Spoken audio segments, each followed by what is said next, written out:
Hi guys. We're going to talk about how to export your product and get it ready to be polished and finished and turned in for the project end. So I want you to kind of pretend that in here in my Garageband that I've got a multi-track production. All I did was actually just drag in a song track, but I want you to pretend there's like lots of layers, like what you guys see. And what we're going to do is we're going to do we're going to do what's called a bounce, and we're going to export your product out of GarageBand into iTunes, edit it, and drag it out. Okay? So step number one, open your GarageBand just like you see here. We're going to go to Share Song to iTunes. And we do that, you notice we're going to get the ability to label it. So I'm going to call this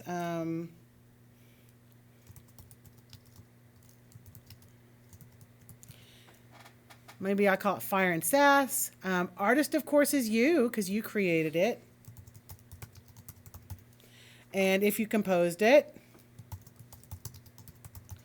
And the name of your album. And if there's a playlist you really don't have to worry about, but check this out. You have the ability to create different levels of sound quality. Now, there's really no reason for you to lower that sound quality. So we're going to leave it in the highest quality possible. Uncompressed just means it's going to be super large, and we don't want that. We want to compress it and leave it in the highest quality possible. And see where it says export cycle area only or length of selected regions. That's for if you're creating a ringtone or something like that, or a sound that you're producing for like a game or something like that. But we're not doing that. We're going to have our whole audio track combined into one export.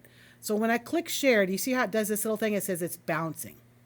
Bouncing just means mixing all the layers, making them into one final product, and it'll be done. Boom. Converting.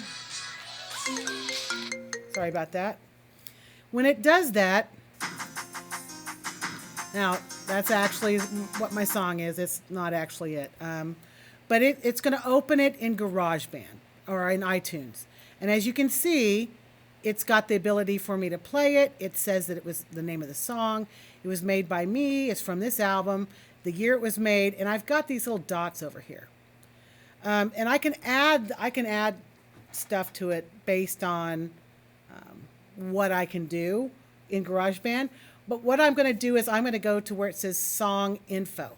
Now you can get that way by clicking on those three little dots at the end of your song, or by right-clicking it and going again to Song Info. When I do that, it's going to take me here. It's going to give me that stuff that I actually just created. So I am going to finish filling out my stuff that I want. And I can always pick this. This is track maybe 1 of 2, right? Because I'm going to have an album if I want to. Album is the Klishima song, right? I can decide that. I can actually give myself a rating if I want.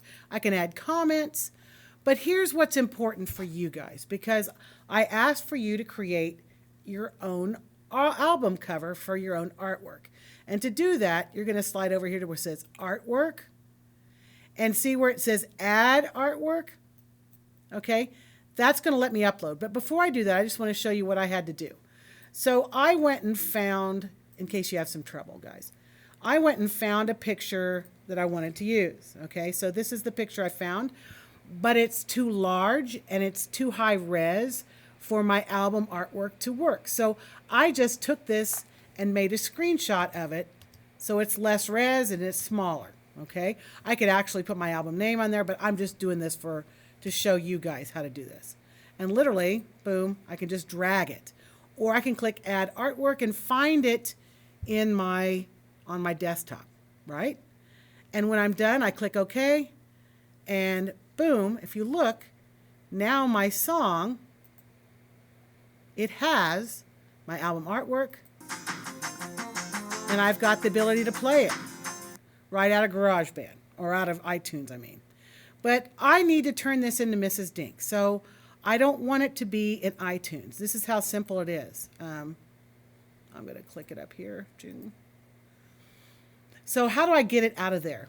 Watch how tough this is. I'm going to grab it. Oops, let me do that. And I'm going to drop it on my desktop. Boom. And look, guys, there it is.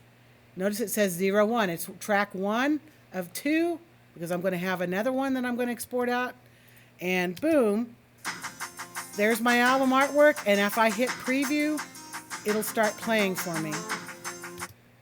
Now, what do I do with that, right? Remember that we're going to, let me move my Garageband out of the way, guys. You're going to put it in your Drive folder. And you should have a folder that should say Portfolio. So I'm going to open Cadence here. See all Cadence stuff? He's got all of his stuff here. See the one that says Portfolio? He's already got his pictures there.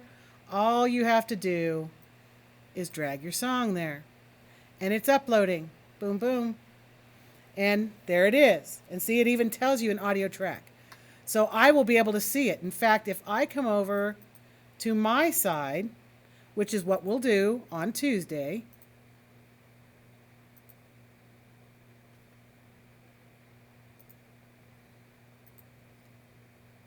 it might take a minute to upload.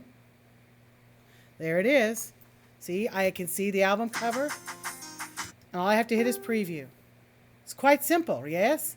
So what you're going to do is finish your songs, finish your album cover, export your songs into iTunes, modify them by right-clicking them or going to those 3 little dots and clicking, your Get Info, right? Wait, hang on.